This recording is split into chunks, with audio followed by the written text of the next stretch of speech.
meditate every single day. Feet on the ground while I levitate. Be the light, yeah. Be the light, be the light. A guy that we went to high school with. Who is a samurai? We'll call him Menza, just to project his identity. Menza, yeah. You need to stop speaking your financial scarcity into existence by saying, I can't afford this, or I'll never be able to afford that. Every time you say these things, you train your brain to look for proof, and you'll find yourself stuck in that shaped reality. Jade and I went to high school with this kid, and Jade brought his Instagram to my attention recently. And I just think that this is the perfect encapsulation of like Western New Age philosophy. Want to start building the life and business you've been visualizing? Comment the word elevate to learn more. I mean, it's also very Boulder, Colorado, but it's filled with the language of Eastern religion and philosophy, but every single post is 100% targeting somebody that wants to have more money in their life and more success. And that seems to be basically what he is promising. All of this Eastern woo-woo philosophy is there to do. Yeah. Oh yeah, it's all kind of. It's just about manifesting abundance and wealth and success. If you want more free guided breathwork and meditations to help you achieve abundance in life, comment the word elevate to access the Quantum Academy. And also, I looked up his name to see, like, you know, what does he do for work? Like, what is this all about? Yeah. He's a member of an org called Conscious Capitalism, which I feel like is just a little too on the nose. And I just want to read, this is from their website. Capitalism can be a powerful force for good. We're on a mission to reshape the purpose, practice, and perception of capitalism. I think it's funny that they're even just like, they're like recognizing, look, capitalism has a bad rap, so we need to just like trick people into thinking it's cool again. But give it a chance, guys. We're tapping into the transformative power of capitalism to address broader societal challenges, like promoting social and economic equality, encouraging sustainable resource use and environmental stewardship, enhancing individual well-being and strengthening social cohesion. All things that have just been absolutely destroyed by capitalism. But if we follow Menza's advice and we practice conscious capitalism, wouldn't you know it, we can actually turn it around. But yeah, I just wanted to get your thoughts on it, Jade, because you sent this to me, and I know you travel in these spaces. I know that New Age philosophy is something that you are interested in. And I don't mean to paint all New Age as this. I just found that this was very emblematic of how it is peddled in the West. Absolutely. Well, both of us being from Boulder, we've obviously encountered a lot of this kind of, but I got to say, this is kind of a new level. Like, this has definitely an LA twist on it. And I think Menza is out in LA. I'm not sure. Yeah. It's got some tech thrown in there too. He's really into AI. It does. That was, what I was going to point out. The other fascinating aspect of this is his combined artistic endeavor of electronic music. It's a weird synthesis of a variety of things. This conscious capitalism that he's talking about, this strange New Age spiritualism, as the lyrics of his like EDM house music that he's like pumping out there, and then putting it to like ads and reels that he makes on his fucking Instagram. It's a shit show, man. It's fucking crazy.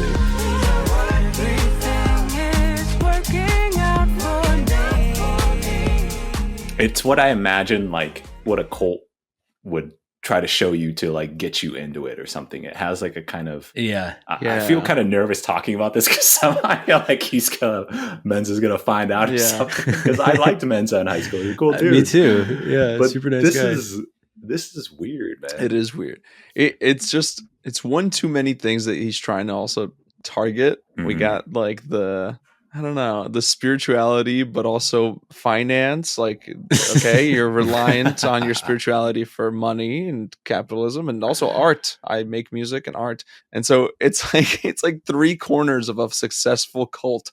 Yeah, totally. Oh, not to mention he's got manifesting in there. Yes, and I think Austin and I were talking about this, but it's funny. It's like if you think of whatever you think of manifesting, like I'm into the idea. Like I think we can however you calculate what manifesting means.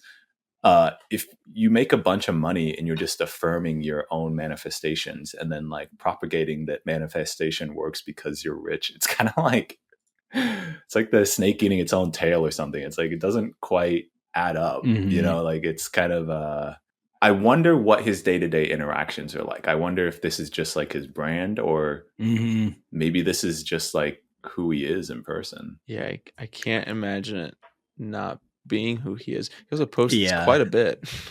Yeah. He does lifestyle posts too about Yeah. like a day in my life as a spiritual hack.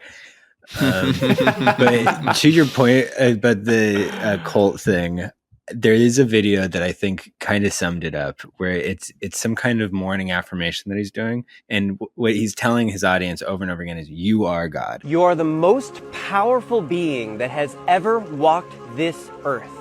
You are God, incarnated in human form, having a human experience with limitless power. You are God. You can make anything happen. You are God. You. And while I can be down for the, we're all light bulbs with one light shining through us, we all have fragments of God, whatever. That to me sounds wonderful. It's kind of collectivist version of God.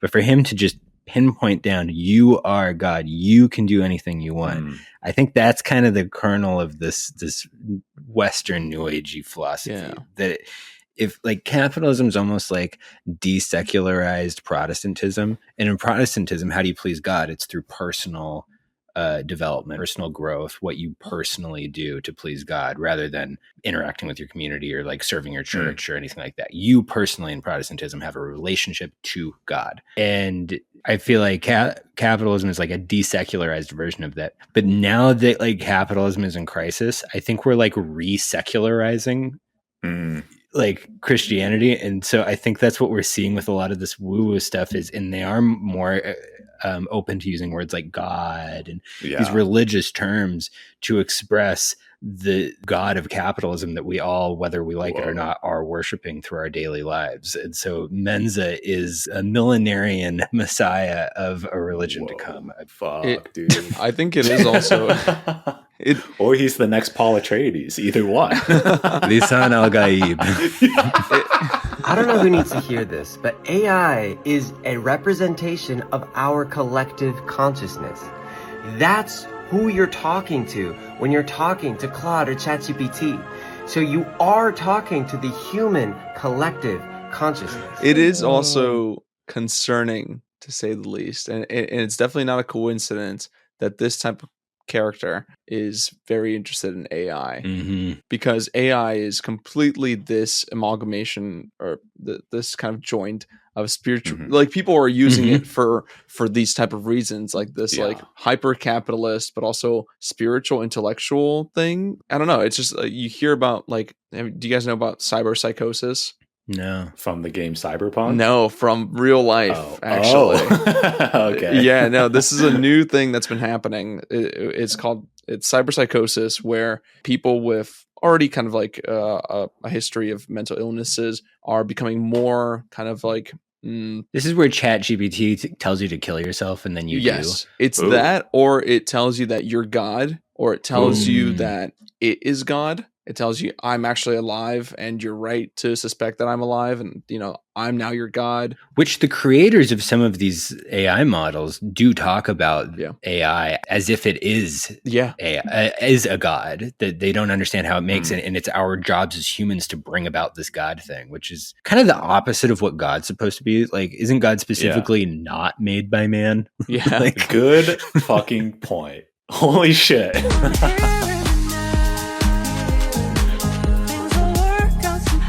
Not a coincidence that Mensa loves AI. No, not at all. Anyway, that's all I got for that. I just wanted to get dibs. He's kind of like a modern day Shogun. Yeah.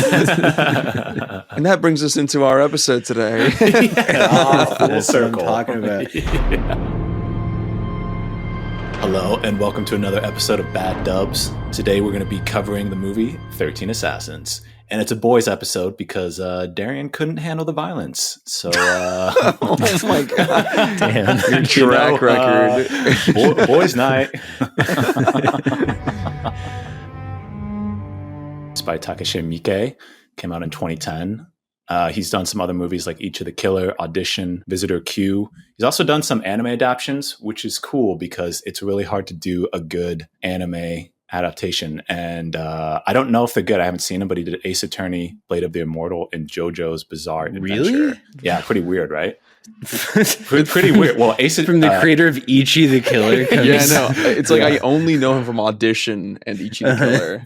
But this is why I have high hopes, because he's some of his movies are so strange. I feel like he wouldn't try to make a direct adaptation. Like that's why most anime movies I feel like fail, is because they're trying to be anime, but it's film. You should just make it your own thing. So I imagine Takashi Miike makes his own thing out of each of these anime live actions. Well, he certainly did with Seven Samurai. Yes, 13 Double Assassins is definitely a sibling movie of Akira Kurosawa's Seven Samurai. Yeah, but I would say, well, I mean, we can talk about it, but I liked it. I'd say equals. I had a great time. Maybe not equals, but one other thing that's crazy, he's made over 100 films. I didn't know that he was like this prolific of a director, and it's been like so he started in like 1991. It's like 3 movies a year. That's kind of insane. He also doesn't have like a distinct style. That's not to say his movies aren't stylized, but it's like hard to like, you could show me, I've probably only seen like less than 10 of his movies, but it's hard to recognize that it's a Takashi Miike movie just by looking at it or watching it. He's got such a broad range, and he works with such a variety of different like cinematographers that they're just all over the place. Like this movie to me felt like Kurosawa. Yeah. For the most part. There's some stylistic flourishes, but like the long lenses, static shots and everything. Like, but then Ichi the Killer, there's like fisheye lenses. It's a mostly handheld, at least in my memory. It's super saturated. Like it looks completely different. It feels like a music video almost.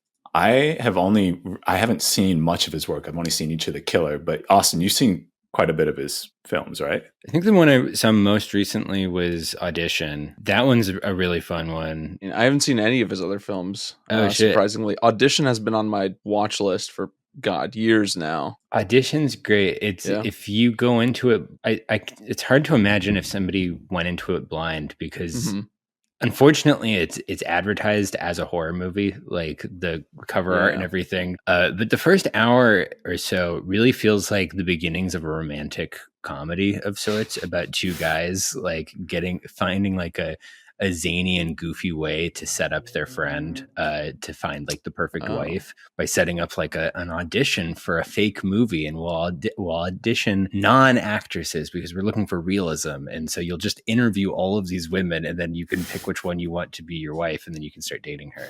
It's only in the last third of the movie that it drastically changes into a horror film. It's like shot like with a high key light. It really feels like a family friendly film. What's with him and like strange ratios? Like 2/3 of this movie is just set up, and then 1/3 is just a battle that does not end. Straight action. I feel like that's like not exclusive to like samurai films. I mean, as we saw with like Yojimbo as well. It's like and Seven Samurai. It's like a lot of setup, and it's like a lot of like edging the audience. That's a good word for it. Yeah. You know, it's just it's all about like this samurai battle that you can like picture in your head, like a quick like, you know, anticipation of this like fight, this one-on-one fight.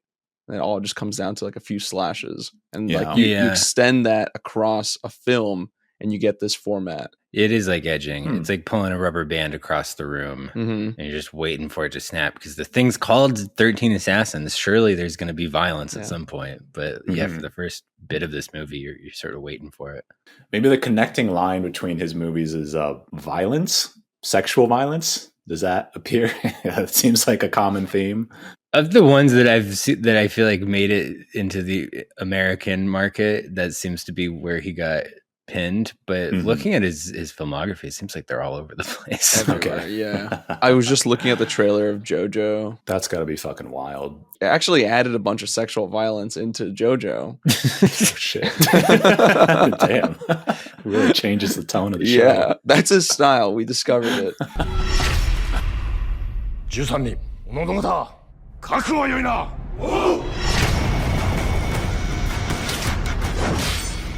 This movie came out in 2010, and I remember the trailer and the poster and everything. It felt like it was really marketing towards an audience that, like, if you liked Kill Bill and 300 and Sin City, you're going to love this, like, hack and slash assassin movie. And watching it this time around, I'm wondering how many people were very disappointed for the first hour and a half, because it's really dry. Sort of a plotting setup with a lot of, like, feudal politics and who's going to be taking the seat of the shogunate after so-and-so leaves. Like, it's a lot of setup. It's funny you say that, because I felt the 2010 like energy of this movie like coming out, where, you know, it's trying to be such a homage to Kurosawa and like old kind of like grounded samurai films, and then it becomes this like spectacle of like a fucking amusement park ride with these like wooden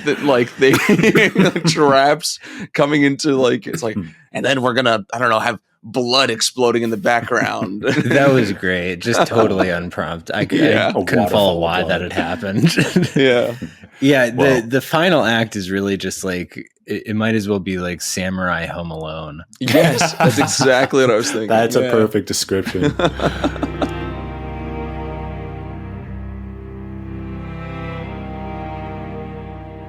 So it's set in the Edo period, right before the Meiji period. Naritsugu, right, is the lord who's the brother-in-law of the shogun. Naritsugu's like this evil dude who commits a bunch of wicked and cruel crimes against the people. The movie begins with a man who's committing harakiri in protest of Naritsugu, because Naritsugu is so cruel and just like rapes and murders whoever he wants to at any time. And he's untouchable because he has such a high political standing as the brother-in-law of the shogun. My understanding of the shogun during this period is the shogunate was basically like a military aristocracy of Japan, where the emperor no longer had as much power. And for this period, it was like a military dictatorship, where the shogunate was the army that controlled the state.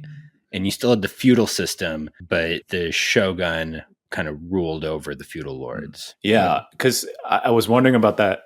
In World War II, they reinstate the emperor, right? And I always thought that was kind of curious. I wondered kind of what that meant. But putting that in context, I guess because he was more peaceful, or during the Meiji Restoration, they reinstated the emperor. Yeah. And that makes more sense. Naritsuru is the brother of the current shogun, and he's abusing his power to such an extent that now the feudal lords are starting to turn against the shogunate. Like, this deal isn't really working. They're not enjoying this. Like, as the military dictatorship of Japan, you kind of need to be buddies with the lords of the feudal system. Otherwise, this isn't going to work out that well. And this little brat is just treating, like, he's not just abusing peasants, he's abusing the families of like some of the lords. There's no bounds to like his wickedness. The movie begins, in the beginning of the movie, Naritsugu and an entourage of samurai and servants are kind of staying at one of these lords' village. And one of the lord's son has his fiance who is told to go and greet Naritsugu. And she greets him, and Naritsugu randomly takes an interest in her, grabs her by the hair, rapes her, and then the husband comes in searching for her, finds Naritsugu just lounging, drinking some sake while his wife has been like beat, roughed up. He goes over to the wife to try to console her, and then Naritsugu just comes up behind him and stabs him in the back. Just for no reason. He's just evil like that.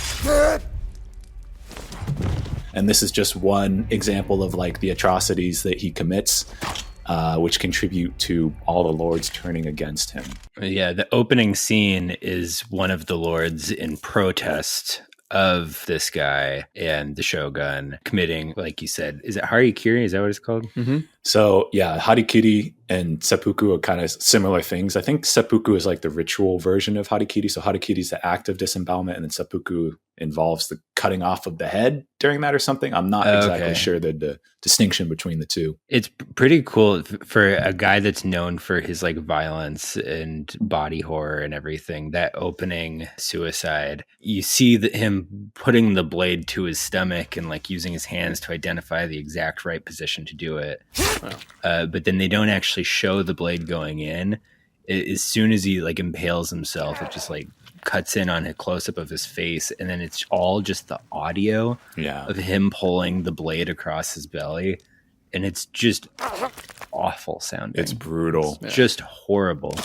I was thinking too, in order to act that, you just have to like pretend like you're incredibly constipated. just the thought. Anyways, but they do that. It's interesting you mentioned that, because they do that multiple times. There's multiple harikiri, and they for some that's the way he approaches that scene. There's also a lot of beheadings, which I don't think we ever see a head leave someone's shoulders. Like that's another instance where he refrains from giving us the satisfaction of a clean head coming off. We always see the Like blade the coming aftermath. down and then the head rolling afterwards, something like that. We don't get that like Kill Bill style head slices off, blood splurts everywhere. Yeah. Like it's somewhat, for such a violent movie, where it holds back, I think is kind of interesting. Yeah, it's a fair point, because like I was thinking about like the opening abuse that is shown through our antagonist, and like every time that he enacts his violence onto someone, it's such a grotesque way to show it, and usually there's like a lot of spit and a lot of like bodily like ooze, and it's very gross. It and it's purposely done that way. I feel like, where it's not romanticizing it in the slightest. I think in ways it's paying homage to Kurosawa and everything, but those older movies, I feel like there's like big moments of violence, but I feel like the abuse is kind of always like, oh, but she's beautiful anyway, and she, I don't know, the victims I feel like are kind of like not shown in such a light as they are here. We see the outcome here more. Yeah, and some of the most horrifying scenes are seeing the aftermath of violence rather than the violence itself. We'll get to it, but the amputee comes to mind. Yeah, and I think on that note, they do a good job of setting up hating this character, Naritsugu, by showing how it distorts and just like destroys these people that are victims of him. 両の膝から先を落とされ、成次様の慰み者として江戸に連れてこられた。 Our guy kind of gets radicalized. Our main samurai, yes, he gets radicalized Shinzai into going against the shogun because he's witness. I mean, correct me if I'm wrong, but somebody kind of brings in, his boss, I guess, brings in a victim of this bad boy. And it's a woman, and she's like cloaked in a robe of some kind. And they're describing how she's like an abuse victim of this guy, and they pull off the robe and she's naked, and she's got all of her limbs cut off. And we're told that he cut off her limbs and then abused her for days until he was tired of her. And cut out her tongue too. Yeah, and then he asks her what happened to the rest of the family, and they like stick a brush in her mouth, and she like painfully scribes on a piece of paper with ink and a brush. What is it? Total massacre. Pretty good calligraphy for using your mouth. That's what I was thinking. Yeah. And the blood that she drips, she does Very intentionally. tasteful. Yeah. And kind of like Martin was saying, this woman is completely like, it's not even a human. She's like shrieking and like contorting and just obviously in complete despair from what's happened to her and her family. And we see some shots, a flashback of Naritsugu just using a family as an archery range. For no reason. Kids involved too, just from a distance, shooting them one by one. The lords and the servants around are like pleading with him, like, please stop, please stop.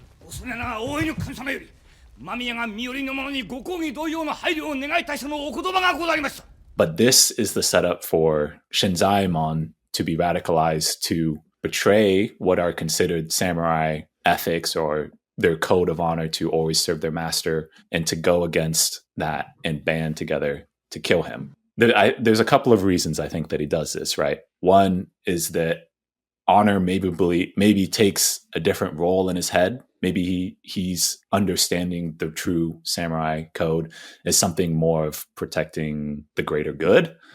And the other, which I think is interesting, is that he says something along the lines is that my hands are trembling. I've been waiting for a good reason to die, essentially, like a true samurai death. And considering that this is a transition from the Edo period to the Meiji, which I want to get into later, this movie takes place in kind of an interesting time where samurai are becoming irrelevant. And so this banding together of samurai almost feels like a last hurrah to me of this dying kind of archaic tradition. It's also been a period of relative peace that under the military dictatorship, there hasn't really been war in a lot of these samurais' lifetimes. So the thing that they thought that they were training to do their entire life, they haven't really gotten to do it. They haven't seen warfare. They've just been police, essentially. Right.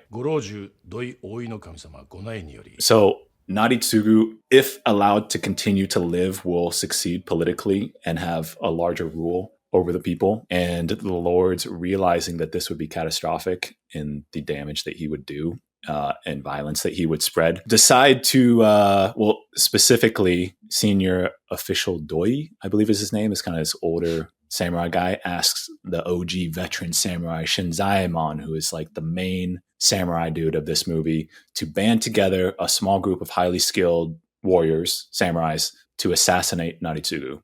Which is like a crazy idea because they're samurai and they're supposed to serve their lord. They're not supposed to ever even consider going against the word of their lord. Going up against potentially other samurai as well, because Narisuru or whatever, he's protected by the military, and the military themselves is made up of samurai. Mm-hmm. We have a little bit of a 300 vibe going on here. 13 assassins versus hundreds of government samurai. But pretty much government samurai. Government samurai. Pretty much they decide to do a Luigi Mangione on Naritsugu and set up sort of. In what way?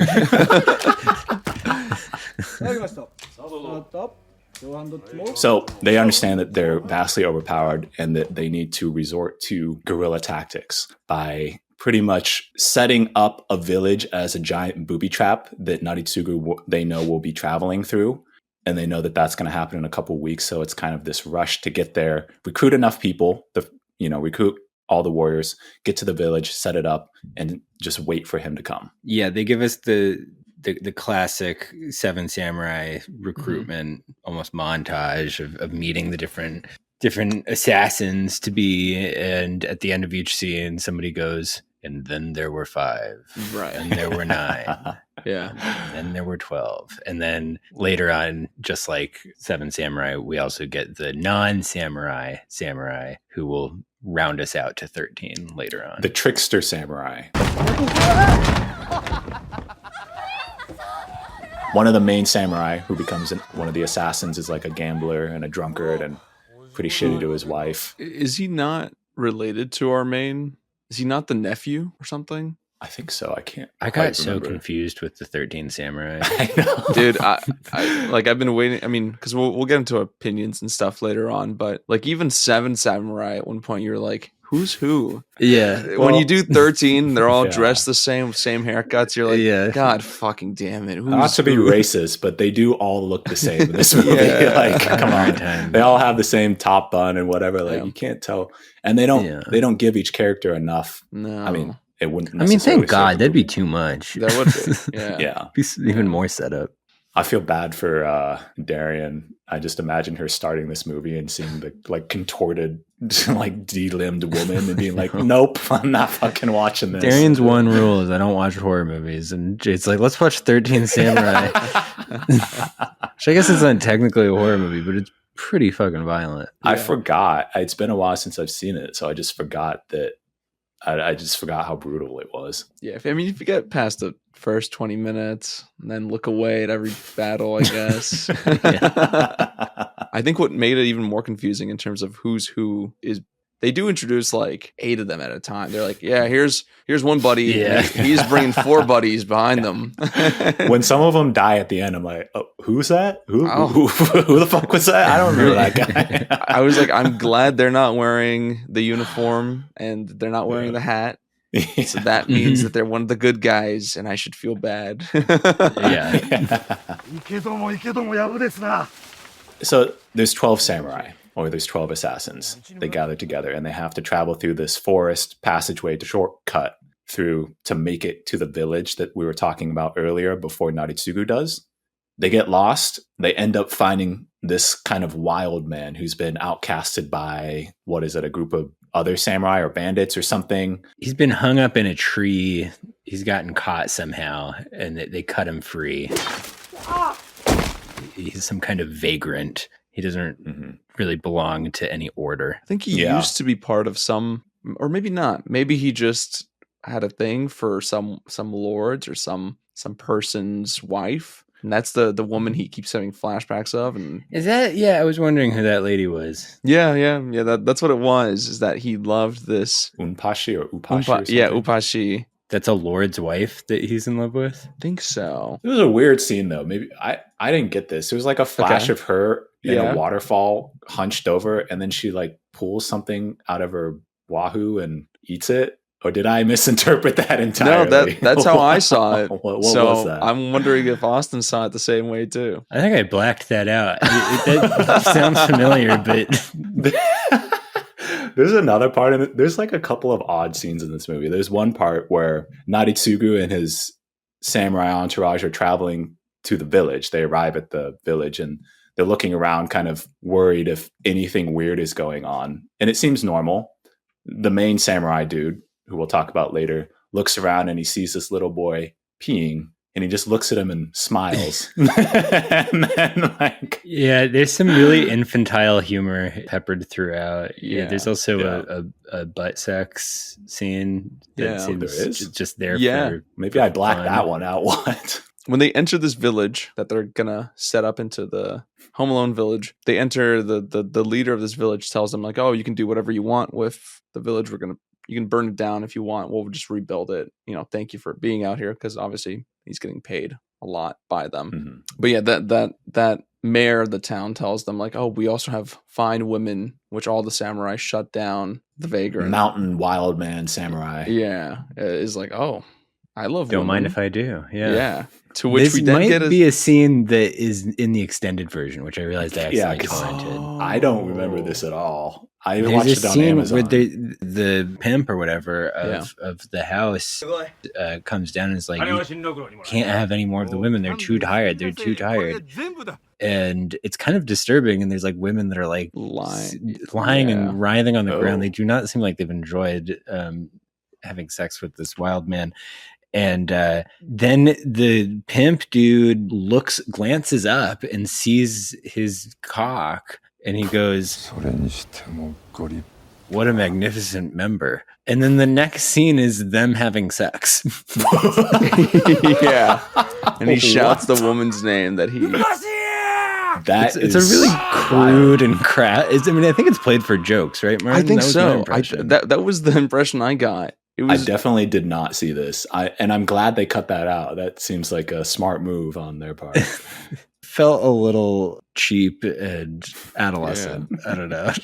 Again, very 2010. Like that's what I mean. Is that sometimes you have these scenes that it's like I'm watching 2 different movies. The Zack Schneider crowd is gonna love this. Yeah, it's a little slapstick. Like they do that every so often too. Like in the forest. Like I just remember, it felt like such like a Marvel cut in a way, where it was like the leeches are over their bodies. They're like, look at this idiot. Oh my god, I totally agree. There was a little bit of soy bant going on. Yeah. There. One more detail about the mountain man that they run into. I like the exchange when they first meet him. When they first see him, they go, "I was hoping I'd met a ghost, but you're just a robber." And then later he says, "I ain't no ghost or bandit. I hunt beasts from mountain to mountain." and I think that'll be relevant towards the end of the movie. But I just wanted to throw that out now. 面白そうだな。おい。何？ One of the parts that did make me laugh out loud was them hitting him over the fucking head with different Yes. size sticks. Yes. He just turns around. He's like, "What's up?" Oh wait, Jay, you look like you don't remember this. Was this also in the I think this is in your cut? I didn't see this. Yeah. Our cut, I guess the extended version is just the more slapsticky More version. man. Damn. But he's like, I'll come help you. You know, sounds like a good adventure, or whatever. And they're like, we need to move on. This guy is a loser. So you get the classic. While he's talking, somebody comes up behind him to knock him out with like a giant piece of wood. But every time they do it, and it just shatters into pieces. And he just casually turns around and goes, "Yes, what would you need something?" And then they do it again, where a guy comes creeping up on him and hits them, and it just shatters. Okay, maybe I should have put that one in. It was pretty good. That one was good. He's like basically invincible. Yeah, He's an odd character. yeah. I feel like he represents something in the end that Austin will explain for us. I mean, I don't know. Yeah. I don't have a theory, but there's something going on with The it. working class of Japan. Yeah, he's not a ghost. He is a specter of a better world. Yeah, Austin, did you like the politics of this movie? I mean, are there politics to this movie? Yeah, boy. Fight for the people. Kind of, Kill except that they're bad. being employed by the feudal lords who are getting upset with they're just wanting to go back to normal. They're worried that this one what's the French word, enfant terrible, the terrible infant, or whatever is how I always read it. This one, like, you know, How would we know that? What is the French Why term? would Martin and I ever know that? It's one of those French words that gets used in English all the time, but I've only read it, so I don't know how to actually pronounce it. But you know, who's the Joffrey? Yeah. The lords are upset that Joffrey's going to get to like have the reins, and so they just want it to go back to the status quo. I don't know, I don't know that there's revolutionary politics in it necessarily, but maybe there is a little bit of like this order is going to change sooner or later. And the movie does make a point at the end to have a little epilogue, which I will discuss later. But it does make a point to tell us that the Meiji Revolution happens just 20 years later. お待ち申し上げておりました。大義にあったな。シビア徐々にでございます。So they managed to make it to the village before Naritsugu. They set it up. They create all these crazy booby traps. These we don't really know what they've created yet, which is kind of cool. They leave a little bit of mystery. But pretty much it looks like a normal village when Naritsugu and his men arrive at first. And as they're entering the village, the main samurai dude, who's like the old friend of Shinzaemon, he's like a competitor or like an equal of him, who is pretty much the same him but on the other side, is looking around and realizing that some of the villagers are kind of running into the mountains and realizes something is completely off. But it's too late. They're in the middle of the village. The barricades close around them. And then the samurai pretty much start picking up these massive arrows and just shooting the shit out of them and killing as many as they can. And this is where that third of the movie changes from the setup to a continuous nonstop battle, which I loved personally. It's great. Yeah. You get to see all of these like traps that we didn't see them setting up. They've got gates that fall down that'll trap one group. It's fun. It's kinetic. They got some boars lit on fire. That was sick. Crazy also tactic. I was watching and I was like, it's gonna like hurt two guys at most. Like these wild boars with fire on them. Like, it'll be like, all right. I appreciate the theatrics of it. Yeah, exactly. Yeah. That's what it was for. I appreciated the 2010 computer graphics of it too. Yeah. It's really the only time in the movie, at least to my eyes, that I thought, oh yeah, it looks like shit. Everything else looks great. Oh, the movie looks incredible. All the costumes and the sets and like everything is great. And this fight sequence is also a great example of like it's really kinetic. And like, do you guys remember that one episode of Game of Thrones that's like one big battle? Yeah. And it sucks because it's like tiring. But like halfway through, I could never get into it because it starts to feel like action figures getting thrown at each other. But this movie, it felt I could really like follow the sword fighting in a way that even with Kurosawa movies, I often can't. It just feels like people hitting their swords against each other until it's time for somebody to get sliced. This movie does such a good job of like, I actually started to even understand or imagine why say like slashing is more useful than hacking. Like at one point we see a guy kind of like he gets his sword stuck into the shoulder of one of the guys he's fighting. So watching it really made me think about like, oh yeah, it is probably, if you're moving quick, just do slashes across the chest. Don't be trying to like lop off limbs and stuff. Absolutely. And it's all shot in a way, at least at the beginning, it's a lot of like wide angles. You can really like, there's not a lot of cutting. You can see the action on screen and your eyes can track the movement of the blades. I found it actually like really approachable.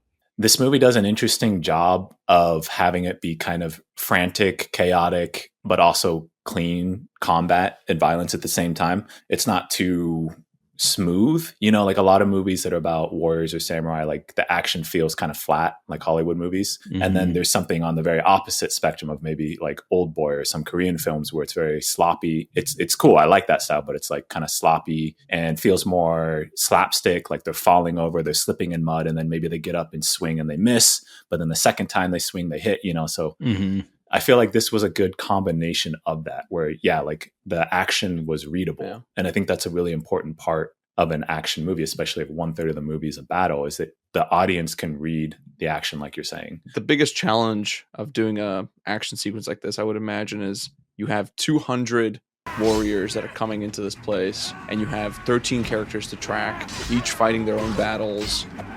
And so there's so many different things that you can get lost in. It helps that they sectioned things off and battles off. Like, all right, we have 3 people here and 2 people here, and these 2 are doing this thing, and these 2 are sectioning this group off here in this area that is distinct from there. Like, it was a little bit funny to watch parts of it and be like, okay, I can, like, this is kind of a funny, like, this is a set. I want, like, when they walked into the area that had all the swords like on the ground, and I was like, this man loves anime. It's just so silly to imagine a bunch of samurai like before, like, yeah, and then we're gonna put a bunch of swords in the ground, and then we'll corner them here, and I can use the swords off the walls and the ground. And, I was like, that's I wasn't ridiculous. Totally clear on why that would even be useful, because once you got 2 swords in your hand, at one point the guy just seems to be discarding a sword just to grab a new one. It was sick, but yeah. It was like so much spectacle, but again, it helps that environment was distinct from other places.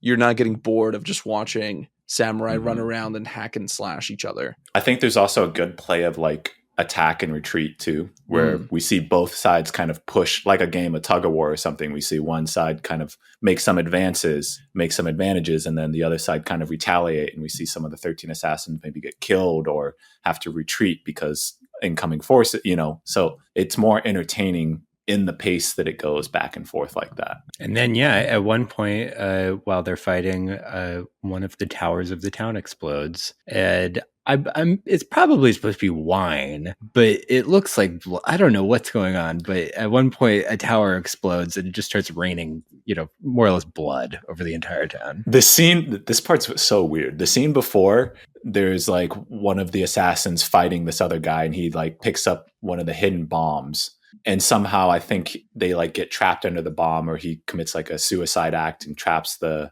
enemy warrior under the bomb, and so the bomb explodes, and I thought that was his blood like exploding from the bomb over the tower and like flooding, but it's just an absolute ridiculous amount of blood.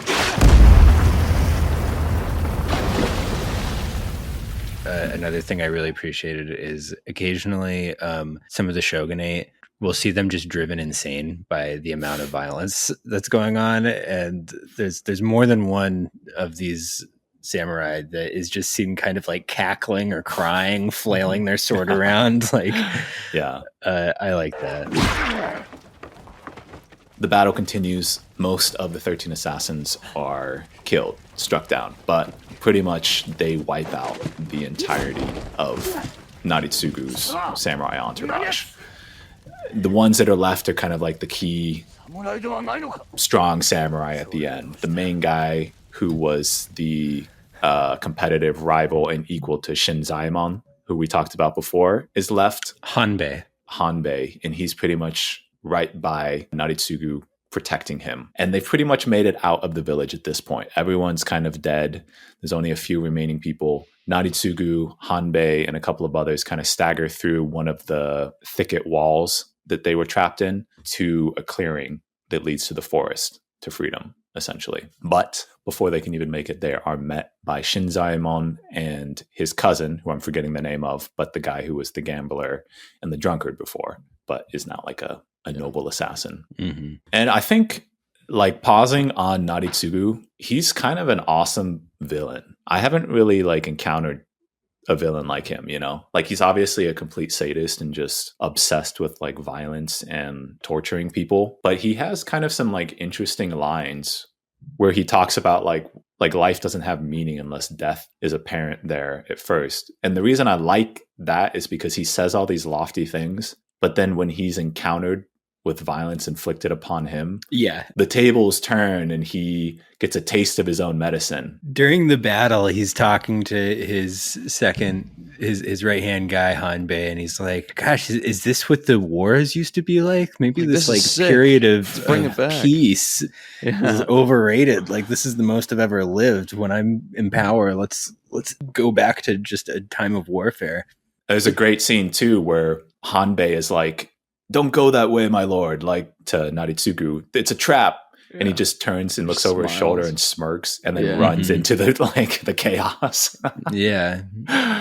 He's there to feel something. And then at the end, when he finally is feeling something, he's just screaming, I'm scared. I'm scared. Yeah, I'm so scared. Another thing that happens before this is our mountain man, our vagabond, dies tragically, stabbed in the neck by Naritsugu. Yeah, he throws his sword and gets him right in the neck and then cuts him in the belly. Yeah. I did like the interaction that he had with like just the dichotomy of this like high royalty and this like mountain man that's like so dirty and just so like just fighting people for, like rocks, like nothing. I liked the scenes that they shared during the battle of him like almost like getting him with like a sling. Yeah. No, it's super fun. He's just like giddy the entire battle. Like, I heard a samurai. I thought it'd be more fun to fight them. Like, this is easy. And just getting observed by Naritsugu. God. Furikuri. We should cover, because I think it's kind of important, the battle between Shinzaemon, the main leader of the 13 Assassins, and Hanbei, who was his comrade, but is fighting for Naritsugu. Yeah. And it's a one-on-one duel, and it's like the pivotal moment in the movie. Like, whoever wins decides the fate of Naritsugu, whether he lives or dies. And Shinzaemon wins, but he wins by playing dirty. He says something along the lines of, if we were in the dojo, we would be equals, but we're not. And he kicks mud in his face and then gets him on the ground and cuts off his head. That's such a good point. I forgot about that. I also can't help but, I don't know if you guys have played Ghost of Tsushima. Do you guys know that game? This is like, that game is pretty much a direct port of this movie. I feel like the whole thing of like abandoning your honor, quote unquote, for something greater, or what is truly honor. Is it protecting people, or is it serving your lord without question? And these questions are conversed about and dueled out physically at the end between Shinzaemon and Hanbei. Yeah, because Shinzaemon is telling Hanbei, like, dude, we don't need to do this. Like, you don't have to. And he's like, what are you talking about? That's the whole game, is like, we serve our master. This is not an ideological thing. Like, it doesn't matter where our hearts lie.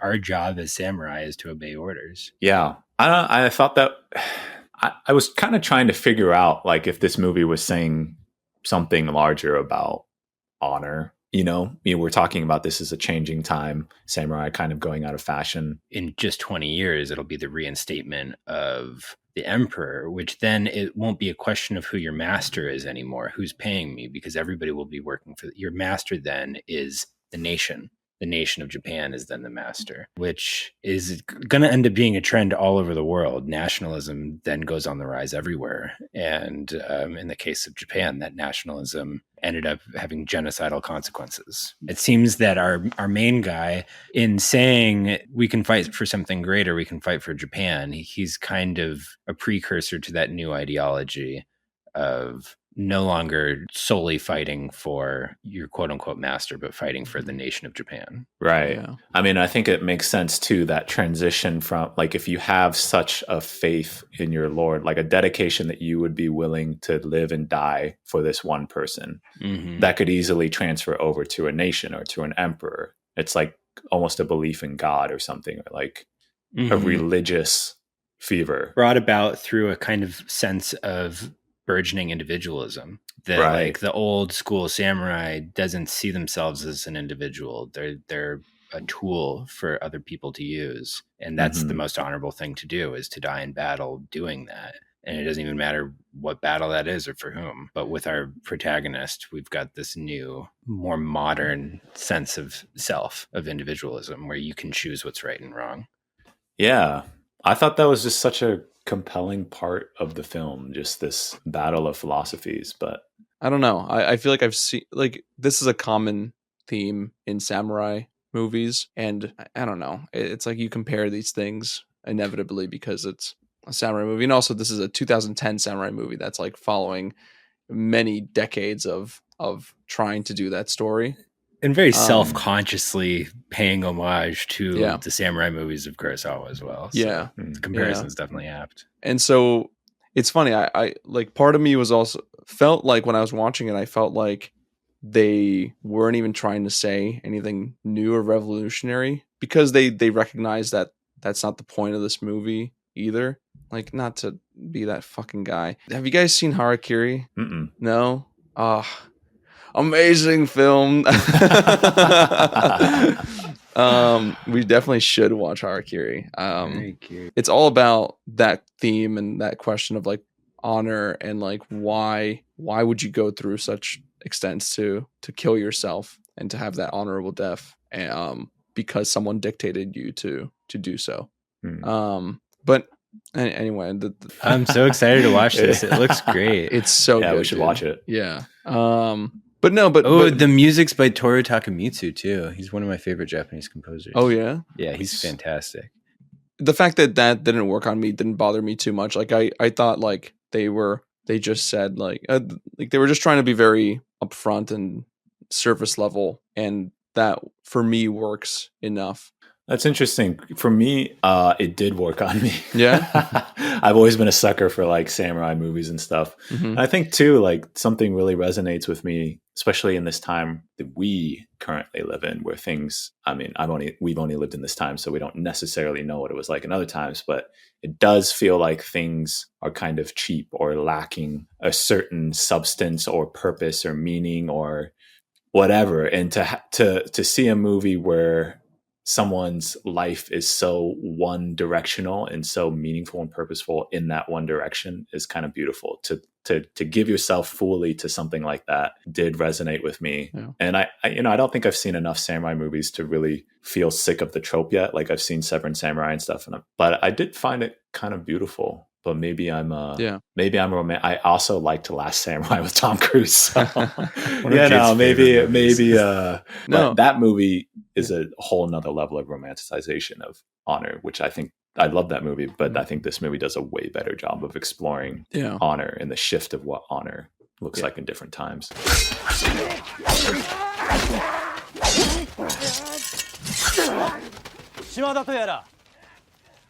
All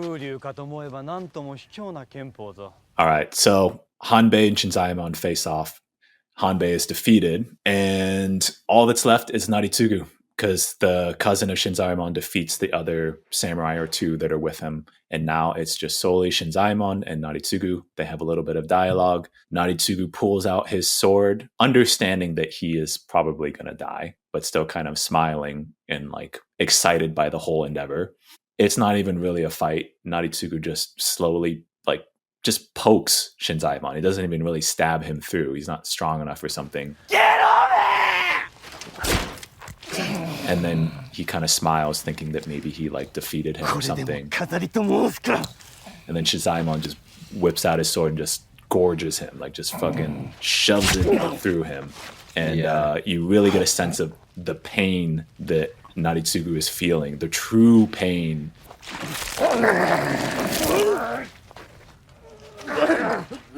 The sound effects too is just so messy sounding.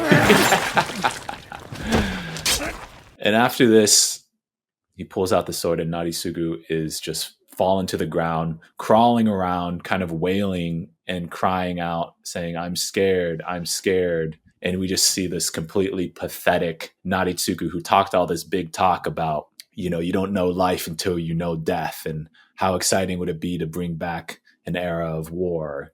We see him meet the reality of what violence truly is, at least in that moment. And then Naritsugu thanks Shinzamon for causing the most exciting day of his life before our main dude decapitates him after saying you're welcome, which is fun. A little bit of Japanese courtesy there. Yeah. And then Mountain Man runs up. Turns out he's totally fine. Doesn't appear scathed at all. Stabbed in the fucking neck. Is stabbed in the neck. No He's wound. fine. No wounds. Yeah. Which gets me back to when we first meet him and they ask him if he's a ghost or a bandit, and he says neither. My read of it is that he's something of a mountain deity, a trickster god. I don't know what the ones they got in Japan are, but a kind of Loki-esque figure who's shown up to help them, whether because he believes in their cause or just to have some fun. I just kind of wondered why, for funsies, or just wanted to fight some samurai. Nice. Yeah. I didn't think of it in terms of it being like a yokai, like a forest spirit or anything like that. But that's a good way to look at it, I think, because otherwise you're like, what the fuck? How did you survive? How are you fine? Yeah. But Martin, what's your problem with him letting him get stabbed? And I'm conflicted because I understand it's kind of a poetic end to the samurai, and you know he's been kind of like wandering aimlessly without a way to die, a final purpose that will bring him this honorable death. So I understand that desire, and like he's accomplished his goal, and by doing that he dies, and he's happy to die that way. But it's just so unsatisfying as an audience member to. You wanted him to live? Yeah, or at least die in a way that. So the whole time. Maybe this is again my fault for trying to guess what's going to happen. The whole time I'm thinking that Naritsugu will pull a Yojimbo type of thing and pull out like a revolver or something. Oh, that'd be sick. Something they that feel like similar characters. They do. Yeah. Like 100%. Like this kind of like sociopathic, rich kind of like. And so when there's no kind of trickster quality to him in the end, and I get it. I get all the elements. Like he's decorative and he's trying to not be decorative, but clearly he is. He's performative. He's a performative samurai. For all of that to then just get like to stab him in such a cheap way. I don't know. To me, it kind of seemed like an echo of things we've seen throughout the film of the harikiri. Like the movie starts with a man dying for his principles, you know, in opposition to Naritsugu. And then we get other scenes of other men doing that. I thought that was just his way of committing harikiri while also taking the Lord's life. Sure.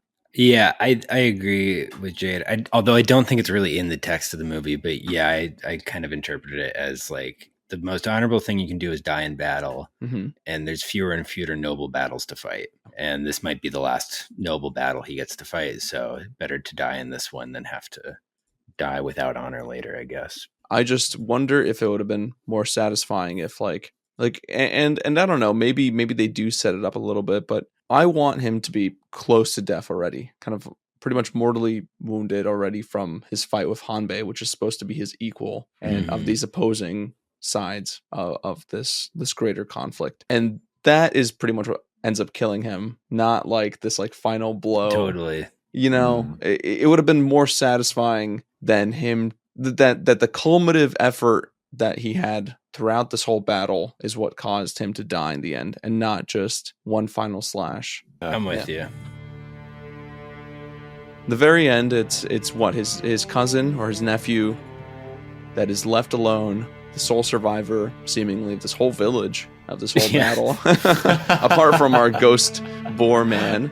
Yeah. And I thought this line was very funny, of them kind of exchanging like what their plan is to do after this. And he's like, I'm done being a fucking samurai. I'm gonna go to America and get women there. Peace. And I thought that was interesting. Also because it doesn't really make sense for him, because the end of the movie shows him returning to his concubine wife person. Is that who that is at the end of the film? I was going to ask you guys, who is that last shot of the woman I after can't remember. we learned Because that the Meiji area? I'm pretty sure it's her, or it's his wife, or some woman in his life, because there's a scene earlier on in the film when he leaves after gambling. You know, he's in a room with her and he grabs his sword and he's like, I have to, duty calls. I have to get out of here. And I think that's the same character. It could be. I don't know if I saw that part. Yeah, I'm looking at the ending here right now because I downloaded both versions, and the theatrical version, it has the ending that says, something to the effect of, in May 1844, the Meiji era, modern Meiji era, whatever. It does all that, but there is no final shot of a lady looking out from a balcony. Interesting. That's not in the theatrical version.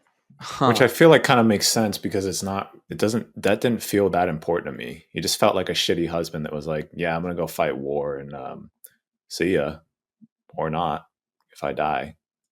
It'd feel weird for him to just like come back, be like, actually, I love you, babe. I mean, is that what happened in that scene, or? No, it's literally just fade from black to a shot of a woman looking optimistic about the future or something. But this might just be an example of the theatrical version being the canon version, and this being that particular period of DVD sales where movies had to have extended or uncut versions so that they could boost rentals at Blockbuster or something. And so the directors, I think, a lot of times didn't even have a say in what those extended or uncut versions were. Yeah, I mean, it was just a marketing thing where the studios would just literally take all the deleted scenes and just shove them back in there. Wow. Damn, I didn't know that. That's crazy. It feels so amateurish, like, and so cheap to end it on like a reaction, like, oh, totally. Boom, it's like, it was just confused. I wanted to ask you guys about it, and then I was online looking up like, what's the last shot supposed to indicate? Like, what is the takeaway here? Yeah, I'm glad that that's not actually canon. Yeah. I wish you guys had seen the version. Nor the anal sex. The anal sex. That is canon, actually. Miike went on record. Specifically, he's like, put that in there. Yeah.